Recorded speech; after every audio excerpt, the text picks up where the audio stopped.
All right, so we're right back into the influencer boxing world. So Mams Taylor released his pound for pound list, or I should say Misfits released their pound for pound list.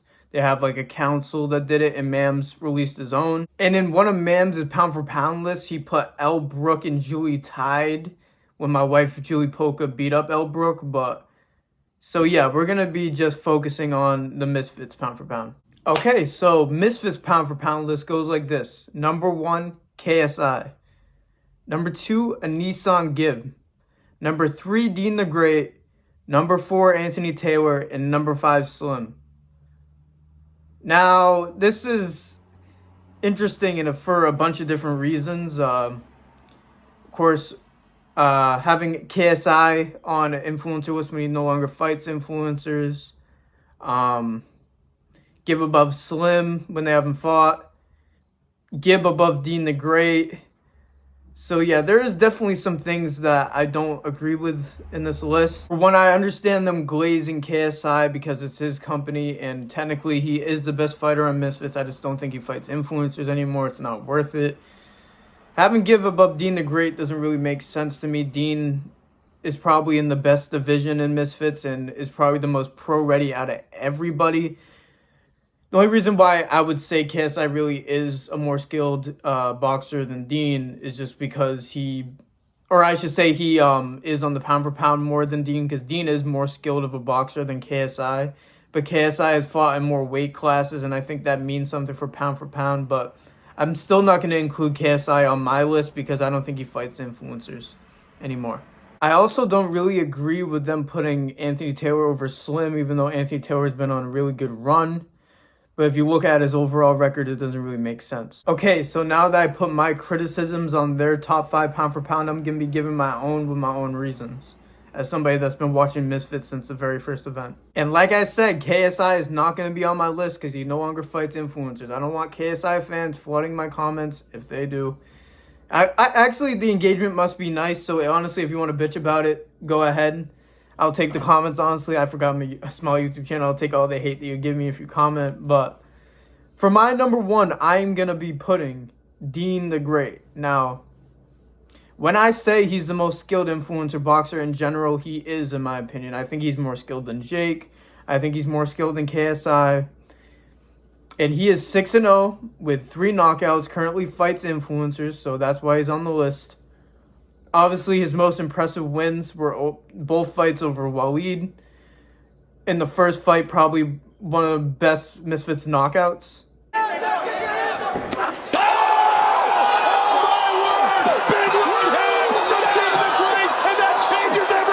Which I might have to flip the footage, so that's why it is. If it is, I might have to finesse because I already got copyrighted by DAZN. DAZN, if you're watching, you could at least left a comment, or a like, you know what I'm saying? But nah, I got copyrighted already, so I'm gonna have to adjust the footage slightly. Dean also recently beat Dave Fogarty, who was a lot better than we all thought. We could still give him credit for that fight. Dave Fogarty could really fight. It wasn't a fluke. Didn't show Dean the Great was bad or anything. I just think Dave was very solid. Another fight to note was the tag team with Dean and Waleed when they faced Yuddy Gang and A-Pop, I believe. A-Pop didn't do well against either of them, but honestly, Yuddy was giving both of them issues because Yuddy's very good too. I honestly almost put him at 5. So Yuddy's definitely going to be an honorable mention, but I ended up putting somebody else there. You'll see in a second. But Yuddy was giving Dean some problems, and it seems like that's going to be the fight because the lightweight tournament winner is going to face Dean, and I think Yuddy's going to end up winning that. So we'll definitely see how that fight ends up going. If Yuddy ends up beating Dean, he'll make a huge jump.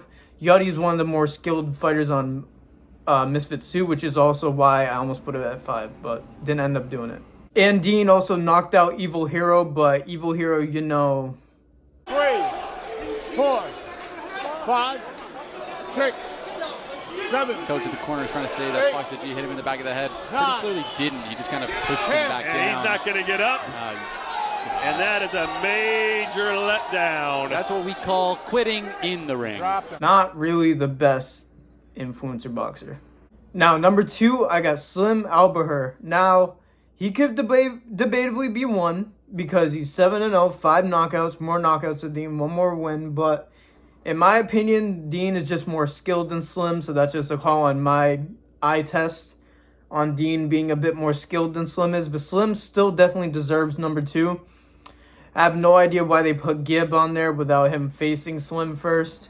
Slim is undefeated and Gib has 1 loss to Jake Paul. Obviously to Jake Paul, but still. Slim obviously knocking out FaZe Temper.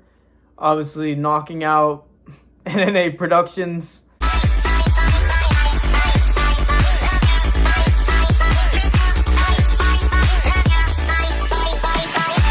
Who I don't believe is real, to be honest. Might have to take that off his record. I don't know if that's a real person. And all jokes aside, Slim also knocked out Salt Poppy in probably one of the best influencer fights ever. The rib cage. And Slim covers. Still to this day, his most impressive win. He is number 2 on my list. Debatably number 1, but number 2 for sure. When Misfits put him at like... Where did they put him? They put him at... number 5. So yeah, that's not... I don't agree with that at all. We have Slim at number 2. And at my number 3 spot, I got a Nissan Gib. So the only reason why I don't put him over Slim, he has a loss when Slim is 7-0. Gib is only 6-1. Only loss is to Jake Paul. He has beaten Taylor Holder, which who supposedly had boxing experience before. It was a robbery originally as a draw, but they eventually gave that to him. Gib also fought at 180 pounds for that one. He fought Austin McBroom and knocked him out. He beat Austin McBroom again in the rematch where Austin rolled his ankle or something. It ended up being ended with an injury. I was at 170 pounds. And then he ended up facing Jarvis 165 pounds. It was considered an exhibition because it was the Kingpin tournament, but that was a very impressive unanimous decision over Jarvis. Jarvis fights in the Floyd Mayweather gym. Obviously, have some of the best training he could possibly have. Still probably one of Gibbs' best wins. Probably more skilled than McBroom. I would like to see McBroom back, but I think he has a lot of other stuff going on from last time I checked, so not really sure if we're going to see him again. All right, so number 4 on my list is going to be Anthony Taylor. Now, I can understand why some people might look at Anthony Taylor's overall record of 7-6 and say he doesn't belong on here, but fighting influencers, he is 5-1-1. Those other fights were against pros like Idris Virgo, where obviously Idris, if we considered an influencer, would be probably the top pound for pound, but, you know, he is not an influencer. What's going on, my people? It's your boy Idris Virgo. Even though his intro is a banger, but anyways, he has beat Salt Poppy, he's beat Asu Raksu, he's beaten King Kenny, and he just beat Sam Erickson as a knockout, and Gabriel Silva in a very short amount of time too. He's like the ultimate company man. He's always there to promote everything, and he's fighting very, very frequently. So, and he also beat Gabriel Silva by TKO, which was very impressive because Gabriel Silva is very, very skilled. And yeah, even though some people might not like his fighting style, he did hold a bit in his recent one, but he uses it strategically to win, and it's hard to deny at this point. Being 5-1-1 against influencers, I definitely think that he deserves number 4 on the list. My number 5 and final fighter on my pound for pound list is Salt Poppy. Since I'm not including KSI, he gets on there. You know, he's still one of the most skilled ones, most slick ones, even though sometimes he plays too much in there and doesn't go for the finish more than he should. He hasn't had the most impressive knockout wins recently.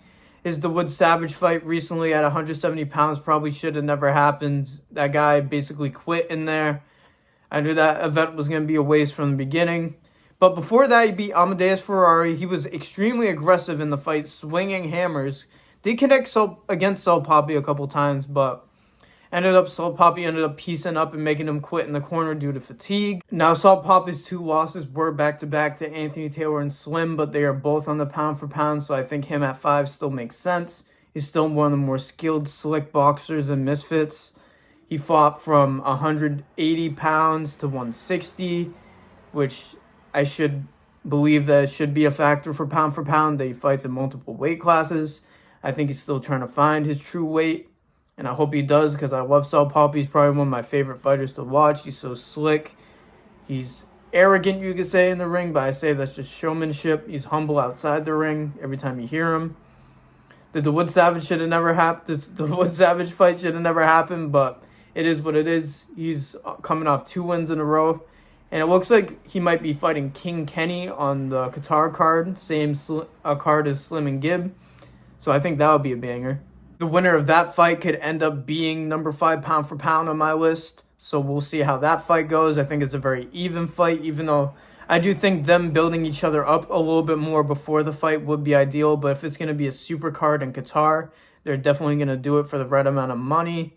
And I still think it's going to be a great fight regardless. All right, so a brief overview of the Misfits pound for pound. I definitely disagree. I don't think KSI should be on the list. I don't really understand Gibb being over Slim. I don't believe Slim being at 5 makes sense.